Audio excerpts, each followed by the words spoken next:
Hello everyone, welcome back. Today I want to talk about feints or fakes. We see them used in some historical manuals. I've seen it used in lignature. I spent some time studying lignatures or sword and buckler plays. Even though that they mention fakes or feints in the historical manuals, they don't tell us exactly how to do it. So for that, I have to draw on my personal experience and on the experience of other people over the years that I have been fighting with. So when it comes to feints, what I have found is that you have to calibrate your feint to your opponent, okay? Because different people are going to react to different things in a different way. So before I even get to the sword and buckler stuff, let's just talk about simple rapier fencing, right? Because this is a cut and thrust sword, I can kind of use it for both. Okay, so let's say I'm holding the center line over here. We're doing single sword, okay? And what I want to do is I want to basically make a circle to one side, get you to move your blade, so then I can come back and attack in the line that I was originally in. Okay, so with some people, right? If I wanna get them to move, I need to make a very large circle so that they will see it. I may even have to make a large circle, pause, and then come back. Now, a more experienced fighter, will not have any problem dealing with that because they'll simply move the sword to block that large circle, and they'll have enough time to get back to where I am actually attacking them from. So with a more experienced fighter, what I will typically do is I will make a smaller circle. Okay, I'll make a smaller circle and then thrust through. You can, so that's an example of feinting the thrust or where you're actually going.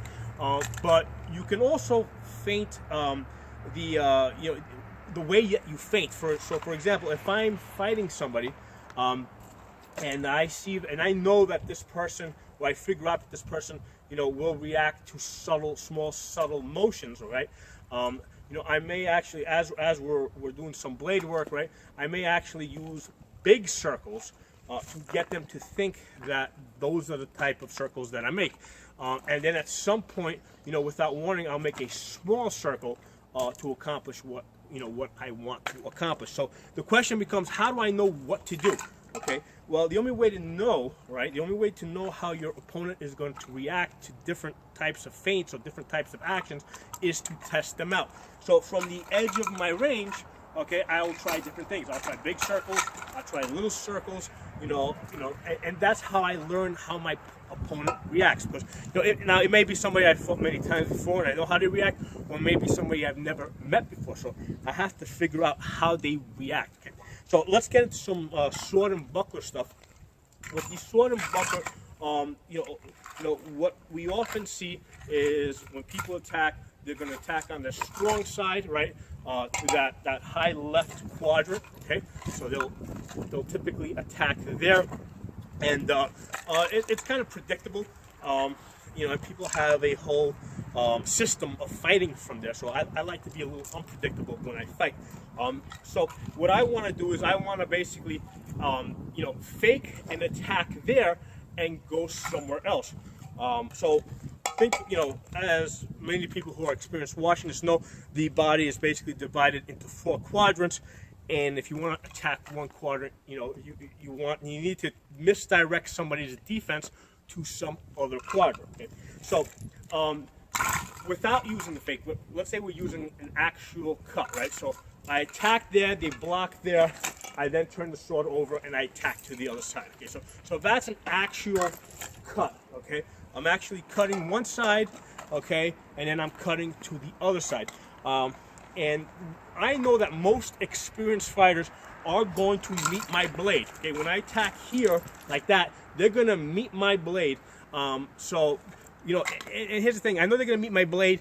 I'm expending energy. My goal is to really attack the other side. So one of my options is not to actually invest that much in the cut. What I can do is I can make that cut, all right, without making contact, right? I can stop short and then come over to the other side, and I'm using the buckler as defense. So whereas here they would normally the blades would meet, I let him find my buckler, and then I'm cutting to the other side. And this is where now we get into calibrating your fake to the level of your opponent. because with some people, right, when I fight, you know, I have to actually bring the blade forward, like almost halfway, right, or maybe even a little bit more, before I can turn it over to the other side. With, you know, now if you are fighting an experienced person, right, and you bring the blade that far out, right, and then you start turning it to the other side, an experienced person is going to see the fake, and what they're going to do is they'll move the sword to one side, and then they'll quickly move it to the other side. So the fake is not going to accomplish a whole lot.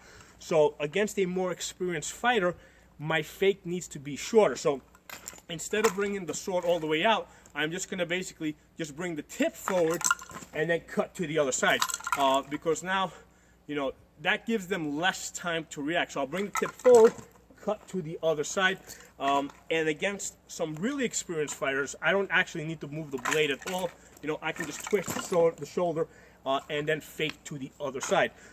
So a shoulder twitch will a lot of times get a reaction from somebody, you know, if you're in the right range. If you're in the range where you are a threat to them, you know, you don't want to do your fakes from a range where you're not a threat to them, because then, you know, not only will it not be effective, but you're also giving away the type of fakes that you like to do. Okay, so if I'm going to use a fake, I want to be at a range where I can actually turn it into a cut if I want to. All right, you know, so if I do that twitch, right, I'll do that twitch, and then all of a sudden I go to the other side. So, you know, again, how do I know which one to use? I'm going to test my opponent out. You know, from the edge of my range, I'll throw some shots. I'll see how he blocks. I'll see how quickly he blocks, and that will give me information as to what I can do. Now, and it could be any cuts. I'm just giving you an example here where I'm faking to one side, going to the other. You know, it could just as well be a high-low, like where I threaten high and then turn the sword low. You know, I mean, and low can be either to the leg, you know, or it can be to the, you know, to an elbow or anywhere near the hip, but basically to a lower quadrant. So again, how do I know which one to use? Well, I have to feel him out. I have to throw a couple of shots. Now, one of the other things is that you know, it kind of goes both ways. It's not just a question of faking your shots. You can also fake your blocks. Okay. So what happens is, let's say we're at the edge of our range, and we're kind of testing each other out, right? You know, the fight begins. You know, we're both throwing shots just to kind of see, you know, how somebody reacts. I mean, you know, how does somebody react if you throw that shot? Do they step back? Do they charge in? You know, how do they block? Like if I throw a shot to this side here, do they meet me like this, or do they meet me like this? I don't know.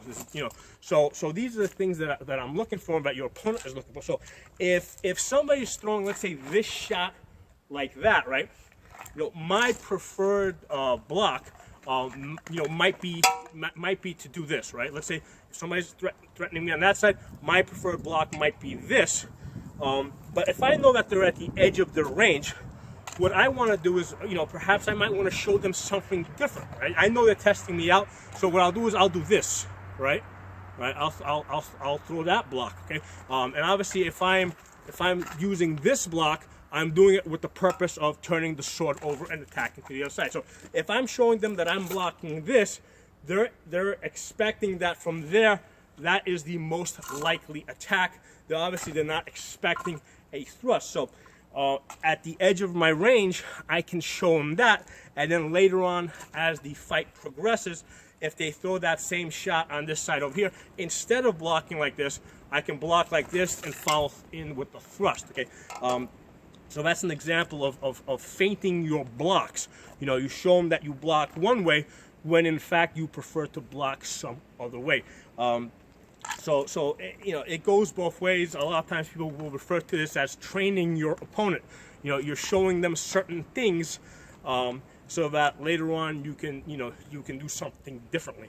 You know, and a lot of times people describe fighting as a good way to win a fight is you develop a certain pattern, and then you break that pattern. Okay, so a couple of things for you guys to think about. And again, the focus here is calibrating your feints to your opponent. You know, figuring out what they react to, what it takes to get them to do certain things, and then working from that. With some people, you have to do. With some people you have to do very obvious things, because a lot of times with people, I'll do something like this and they just won't react to that. It doesn't mean anything to them. That's not a threat to them. I actually have to bring the tip out in order for them to feel threatened enough, to block over, and then I can go to the other side. Okay,